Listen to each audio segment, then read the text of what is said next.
హల్లెలూయా. మన ప్రభు అయిన యేసుక్రీస్తు నామములో మీకు శుభములు చెప్తూ, తెల్లవారిందండి, 7 గంటలైందండి. యేసయ్యను సన్నిధిలో మనం ప్రార్థించుకుందాం రండి అని మిమ్మల్ని ఆహ్వానిస్తున్నాను. గుడ్ మార్నింగ్, గుడ్ మార్నింగ్ కదండి. 6 గంటలకే మీరు ఈ పాటికి మేలుకోవాలి. తెల్లవారుతుండగానే 4 గంటలకే లేచి ప్రార్థించుకునేవారు చాలా గొప్ప కార్యాలు సాధిస్తారు. ఇప్పుడైనా దేవుని మాటను మరొకసారి ధ్యానిద్దాం. చిన్న ప్రార్థన. పరిశుద్ధుడా, నీకు వందనములు. ప్రతి ఉదయము నాయన స్తుతికి యోగ్యమైనదని గుర్తించి, ప్రతి ఉదయము స్తుతితో మా జీవితాన్ని ప్రారంభించి దినమంతా నీ సన్నిధిలో దీవించబడుటకు సహాయం చేయమని క్రీస్తు నామములో అడుగుచున్నాను తండ్రి. ఆమేన్. స్తోత్రం. బాగున్నారా? సంతోషంగా ఉన్నారా? లేవటంతో కొంతమంది ఏడు ముఖంతో లేస్తారు. ఏంటండి, పడకల మీద ఉన్నప్పుడే మెలకు రాకముందే తెల్లారిందా, అయ్యో ఏదో కష్టం ఉంది, వాళ్ళు ఏదో చెయ్యాలి, ఏదో అనే బాధ. ఏంటండి, ఉదయముననే ఎప్పుడు తెల్లవారద్దా నా దేవునితో మాట్లాడుకోవడానికి, నా దేవుని స్తుతించడానికి అని ఆశ ఉండాలి మనకి. చూడండి, కీర్తన 5లో 3వ వచనం, యెహోవా ఉదయమున నా కంఠస్వరము నీకు వినబడను, ఉదయమున నా ప్రార్థన నీ సన్నిధిని సిద్ధము చేసి కాచి ఉందును. ప్రార్థనను సిద్ధపరుచుకుంటాడట. బ్రేక్ఫాస్ట్ సిద్ధపరుచుకుంటాం, కానీ మనం ప్రార్థన విషయంలో అంత జాగరూకత వహిస్తామా? ఏంటి వాళ్ళు అడగాలి దేవుణ్ణి, ఎలా ప్రార్థన చేసుకోవాలి, వాళ్ళ ఏ విషయంలో దేవునికి మొరపెట్టుకోవాలి, ఏ విషయంలో ఒక క్లారిటీ నాకు కావాలి, దైవ నిర్ణయం ఏంటో ఏ విషయంలో వాళ్ళకి తెలుసుకోవాలి, ఈరోజు దేవుని చిత్తం ఏంటో ఎరగాలి అని ఒక లిస్టు పెట్టుకొని, ప్రభువా ఈ ఊరు వెళ్ళమంటావా, ఈ పనికి వెళ్ళమంటావా, ఇది చేయమంటావా, వీరితో ఏం మాట్లాడమంటావు, ఇది ఈ డబ్బు ఎలా ఖర్చు పెట్టమంటావు, ఏది కొనమంటావు, ఏది వద్దంటావు. ఓ రోజులో మనం ఎన్నో పనులు చేస్తుంటాం కదా. ఆ పనుల నిర్ణయాలన్నీ ప్రభు సహాయంతో చేస్తే అనవసరమైన పనులు ఉండవు, నష్టాలు ఉండవు, శ్రమ ఉండదు, మోసపోవు, నష్టపోవు. ఉదయమనే మన ప్రార్థన సిద్ధపరచుకోవాలి. దేవుని సన్నిధిలో ప్రార్థనను అనాలోచనగా మాట్లాడొద్దని బైబిల్ చెప్తుందండి. దేవుని సన్నిధిలో ప్రార్థన అని చెప్పి అనాలోచనమైన అర్థం లేని పర్థం లేని మాటలతో, ఏదో ఆచారమైన పలుకులతో మనం మనం దేవుని సమయాన్ని కూడా వృధాపరిచేవారిగా తయారవుతే అది ఎంత బాధకరమైంది. నేను ఇంకా ఉదయమునే నా స్వరము నీకు వినబడను. నోరు తెరిస్తే, కంఠం తెరిచి మొట్టమొదటిగా నా దేవునితో మాట్లాడుకుంటా. నిద్ర లేచినట్టనే మొదటి మాట నీ నోట నుండి ఏమై ఉండాలో తెలుసా? యేసయ్యా, మరొక రోజు ఇచ్చావు, నీకు వందనాలు. ప్రభువా, ఈ దినము నాకు సహాయం చేయి. ప్రభువా, నన్ను సజీవుడిగా ఉంచావు, వందనాలు అంటూ మీరు నిద్ర మేల్కొనండి. ఆ దినమంతా మీ జీవితంలో ఎంత ఆనందంగా సంతుష్టిగా ఉంటుందో మీరే గమనిస్తారు. ఉదయమున మీరు దేవునికి మొరపెట్టండి. ఫోన్లు ఎత్తొద్దు, ఫోన్లు చేయొద్దు, ఇంట్లో వాళ్ళతో ఘర్షణ పడొద్దు, లోకరీతైన ఆహారం కొరకు, కాఫీల కొరకు కేకలేయొద్దు. మొదట దేవునికి మొరపెట్టు, దేవుని సహాయాన్ని కోరు, సిద్ధపరచుకోని హృదయాన్ని. సిద్ధపరిచిన ప్రార్థన దేవుని సన్నిధిలో సమర్పించు. ఇంకా చెప్తున్నాడు అక్కడే 4వ అధ్యాయం 4వ వచనంలో చూడండి, భయము నుండి పాపము చేయకుడి, మీరు పడకల మీద నుండగానే మీ హృదయములలో ధ్యానము చేసుకొని ఊరకుండుడి. భయము నుండి పాపపు చేయకుడి. మంచం మీద పడుకున్న తర్వాత చాలామంది పనికిమాలిన ఆలోచనలతో ఉంటారు. ఇవాళ మంచాల మీద పడుకొని నిద్రపోయేదాకా టీవీ చూస్తూ ఉండేవారు తమ హృదయం అంతా చెత్తతో నింపుకునేవారిగా కూడా చాలామంది ఉన్నారు. మీరు పడకకు వెళ్ళేటప్పుడు మీ యొక్క టెలిఫోన్ కానీ మీ సెల్ ఫోన్లు కానీ ఒక 1 అవర్ ముందే ఆపేస్తేనే మీకు ప్రశాంతమైన నిద్ర పడొద్దని సాధారణంగా చెప్తున్నారు.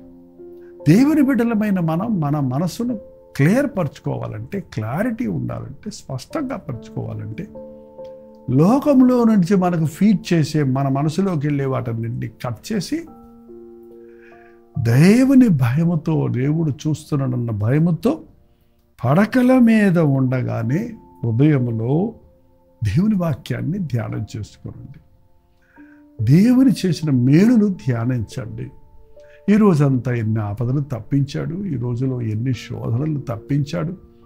ప్రభువా, గొప్ప దేవా, నీకు వందనములు. ఇన్ని పనులు చేయుటకు, అవి మేలుకరంగా చేయుటకు సహాయం చేశావని ధ్యానించి ఊరకుండితే మీరు ప్రశాంతంగా నిద్రిస్తారు. మెలకువ రాగానే ఉదయమునే మీ కంఠధ్వని దేవుని స్తుతితో ప్రారంభిస్తుంది. మీరు దినమంతటిలో కూడా ప్రార్థనను సిద్ధపరుచుకుని ఆయనకి ఇచ్చిన విన్నపములన్నిటి యొక్క సఫలతను చూడగలుగుతారు. 113 కీర్తనలు కూడా ఒకసారి మనం చూసినట్లయితే 3వ వచనము, 113 కీర్తన 3వ వచనము, సూర్యోదయం మొదలుకొని సూర్యాస్తమయం వరకు యెహోవా నామము స్తుతి నొందదగినది. సూర్యోదయం మొదలుకొని సూర్యాస్తమయం వరకు యెహోవా నామము స్తుతి నొందదగినది. ఉదయం లేచి స్తుతించి ప్రార్థించడంతోనే ప్రార్థన ఆగిపోదు, కానీ దినమెల్లా దేవుణ్ణి స్తుతించు ఉండటానికి.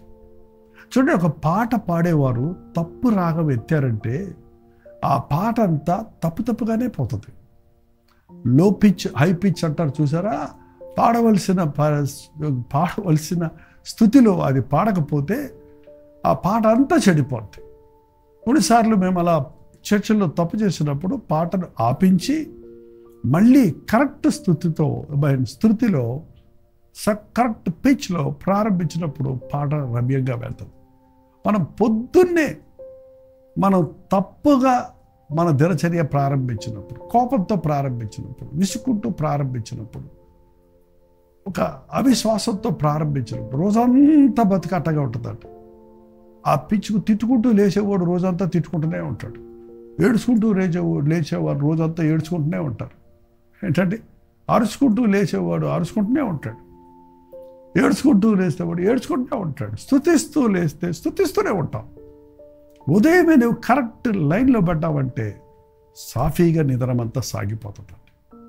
స్తుతించండి దేవుడిని. సూర్యోదయం వరకు నుండి సూర్యాస్తమయం వరకు నువ్వు చేయనదంతా సఫలమైనట్లుగా దేవుడు నీకు సహాయం చేస్తాడు. ఆయన నామాన్ని స్తుతించండి. ప్రతి విషయంలో దేవునికి స్తుతి చెల్లించండి.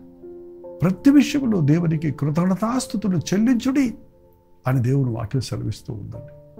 ఆయన నమ్మదగిన దేవుడు, స్తుతికి పాత్రుడు. ఎప్పుడూ దేవుని మీద వ్యతిరేకమైన తలంపులు రానివ్వకండి.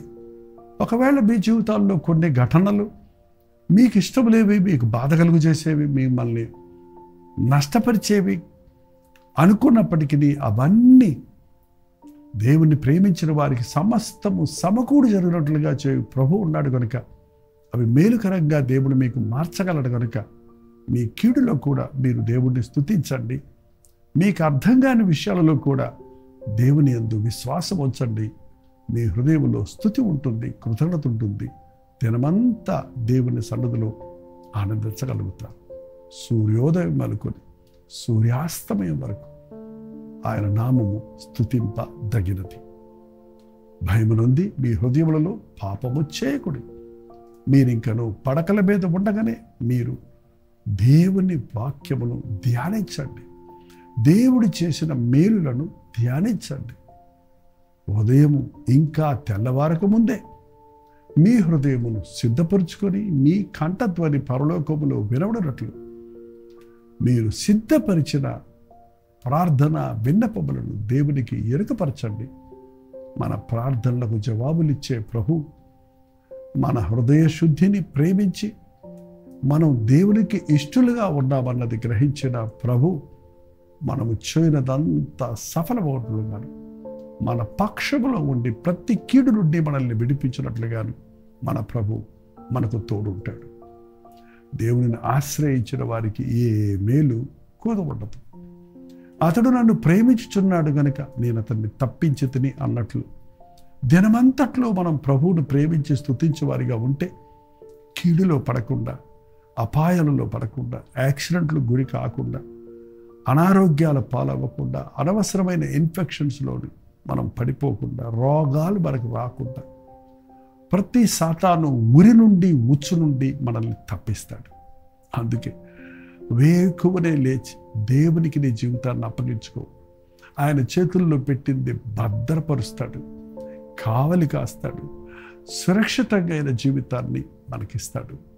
అందుకే మనల్ని సృష్టించిన సృష్టికర్త మనల్ని ఎప్పటికప్పుడు నూతన పరుస్తుంటాడు కనుక యెహోవా యందు ఎదురు చూచేవారు, యెహోవా కొరకు ఎదురు చూచేవారు నూతన బలమును పొందుతారు.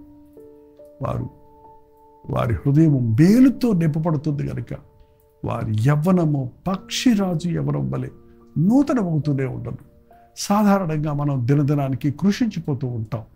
కానీ దేవుని యందు ఆనందించేవాడు, యెహోవా యందు ఆనందించేవాడు నూతనపరచబడుతూ ఉంటాడు కనుక దేవుడు ఆల్రెడీ మన జీవితాల్లో, మన శరీరాల్లో చనిపోయిన ఆ సెల్స్ మళ్ళీ ఉత్పత్తి అవ్వడానికి, మృతతుల్యమైన వాటిని మళ్ళీ వాటంతట అవి రెస్టోర్ అవునట్లుగా ఆ ప్రక్రియను దేవుడు ముందే పెట్టాడు. దాన్ని పాపం వల్ల, నిర్లక్ష్యం వల్ల మనం పాడు చేసుకుంటున్నాం. కానీ ప్రభువు మీద ఆధారపడ్డప్పుడు నీకు నూతన బలమును, నూతన జ్ఞానమును, నూతన శక్తిని ఇస్తూ నిన్ను దినదినాభివృద్ధి పొందు, అభివృద్ధి పరచువాడిగా ప్రభువు ఉంటాడు. ఎలా ఉంది మీ క్రైస్తవ జీవితం? ఎలా ఉంది మీ విశ్వాస జీవితం? మీరు భక్తిపరులు అంటున్నారు, స్తుతిస్తున్నారా? ఉదయం లేచి ప్రభువును ప్రార్థిస్తున్నారా? దేవుని వాక్యముతో దినచర్యను ప్రారంభిస్తున్నారా? దినమెల్ల దేవునితో నడుస్తున్నారా? ప్రభువు నాకు తోడున్నాడు, నా ప్రార్థన వింటున్నాడు, నా పక్కన, నా కుడి పక్కన ఆయన నాకు కావలిగా ఉన్నాడు, ఆయన రెక్కల చాటు నన్ను దాచి ఉన్నాడు, నా చేయి పట్టుకొని నన్ను నడిపిస్తున్నాడు అన్న విషయాన్ని మరవకండి, విశ్వసించండి. ఆయన కన్నులు మన మీద ఉన్నవి. ఆయన మన మీద దృష్టి ఉంచి కుడివైపు కడను, ఎడమవైపు కడను తొలగిపోకుండా, తప్పులో పడకుండా, ఊబిలో పడకుండా, పాపములో పడకుండా, కీడులో పడకుండా మనల్ని తప్పించేవాడిగా ఉన్నాడు. ఆయన యందు విశ్వాసం ఉంచిన వాడిని రాకపోకల యందు ఆయన కాపాడతాడన్నాడు. కొంచెం యాక్సిడెంట్ అయినప్పుడు ఒకేసారి నీ కుడి పక్కన నిన్ను వస్తున్న వాహనాన్ని తప్పించినట్లుగా దేవుడు నిన్ను సమయానుకూలంగా మలచువాడిగా ఉన్నాడండి. వెంట్రుక వాసిలో ఎన్నోసార్లు నా జీవితంలో యాక్సిడెంట్లు తప్పించుకోవటం బైకుల్లో వెళ్తున్నప్పుడు నేను గుర్తించాను. అది యెహోవా హస్తమని, ఆయనతో ప్రారంభించిన ప్రార్థనాపూర్వకమైన ప్రయాణంలో ప్రభు కాపుదల ఉంటుందని గుర్తించాను. కీడులో పడకుండా, తప్పుడు నిర్ణయాలు తీసుకోకుండా, మోసపోకుండా, నష్టపోకుండా, దుఃఖించవలసిన, బాధపడవలసిన పరిస్థితుల్లో ఇరుక్కొనకుండా ఉండడానికి ఉదయమే మీ ప్రార్థనను సిద్ధపరచుకొని ప్రభువుకి సన్నిధిలో వాటిని చెప్పండి, ప్రార్థించండి. దినమంతా స్తుతి కృతజ్ఞతలు కలిగి నాతో ఉన్నాడు ప్రభు అన్న విశ్వాసంతో వెలిచూపును గట్టిగాక విశ్వాసమును బట్టి నడవండి. మీరు వర్ధిల్లుతారు, దీవించబడతారు. దేవుని ప్రణాళికలు మీ పట్ల నెరవేరుతాయి. ప్రార్థన. పరిశుద్ధుడ, ప్రేమగల తండ్రి, మరొకసారి నీ పాదముల సన్నిధిలో ప్రార్థించుకుంటున్నామయ్యా. గొప్ప దేవ, నీకు వందనములయ్యా. మా ధ్యాస, మా ఆశ నీ మీదనే ఉండని అయ్యా. లోకంలో మా మనసు పెట్టి నష్టపోక, మనుషుల మీద మా దృష్టి ఉంచి మోసపోక, సృష్టికర్తమైన, విమోచనకర్తమైన, ప్రాణమిచ్చిన నీవు మా ప్రాణమిత్రుడిగా, ప్రాణప్రియుడిగా ఉన్నామని గుర్తించి నీ అందు ఆనందించే భాగ్యాన్ని, దినమంతా నీ కాపుదల కలిగి బ్రతుకంతా నీ సన్నిధితో నీకు ఇష్టలుగా బ్రతుకుటకు మా ఒక్కొక్కరికి సహాయం చేయమని క్రీస్తు నామములో అడుగుచున్నాను తండ్రి. ఆమేన్.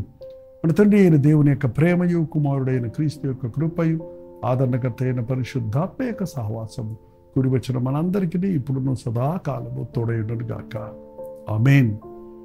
దేవుని స్తోత్రం. మీ ప్రార్థనా స్తోత్రాలు భారాలు 9540 నెంబర్కి పంపించమని మీతో ఎప్పుడు చెప్తూనే ఉన్నాను. మళ్ళీ మళ్ళీ చెప్తున్నాను, ఎందుకంటే కొంతమంది కొత్తగా వీక్షించేవారు ఉంటారని.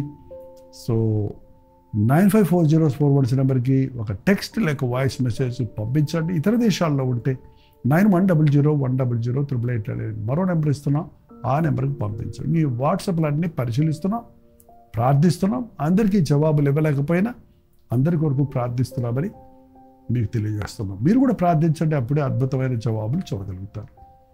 Doctor Jaipal YouTube channel like చేయటం, షేర్ చేయటం,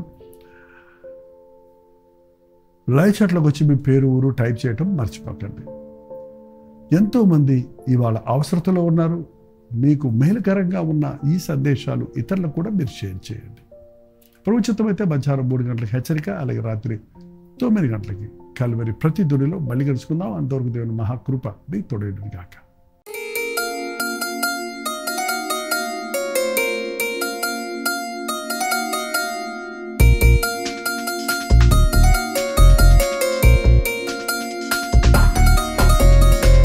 హల్లెలూయా, దేవుడికి స్తోత్రం.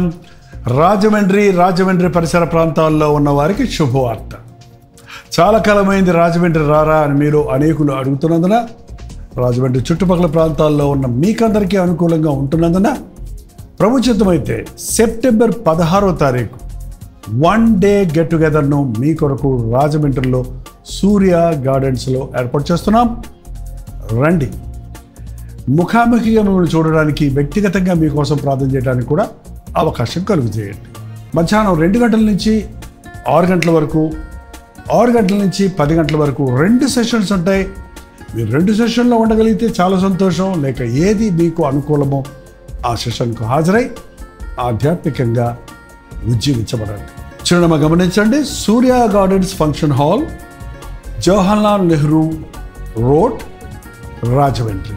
ఇంకా విషయమే మీకు వివరాలు కావాలంటే 9884707779 లేక 9884807779 అనే నెంబర్లకు మీరు కాల్ చేయండి, లేకపోతే వాట్సాప్ పెట్టండి. 9540 నెంబర్కి కూడా మీరు వాట్సాప్ మెసేజ్ పెట్టవచ్చు. తప్పకుండా మీకు వివరాలు తెలియజేయబడతాయి. మీ స్నేహితుల్ని, బంధువుల్ని కూడా పిలుచుకోండి. రాజమండ్రి పరిసర ప్రాంతాల్లో ఉన్న మీరందరూ వస్తారని ఎంతో ఆశతో ఎదురు చూస్తున్నాం. మనందరం కలిసి మన ప్రభునామాన్ని మహింపరుద్దాం. రండి, ఆశీర్వదించబడండి.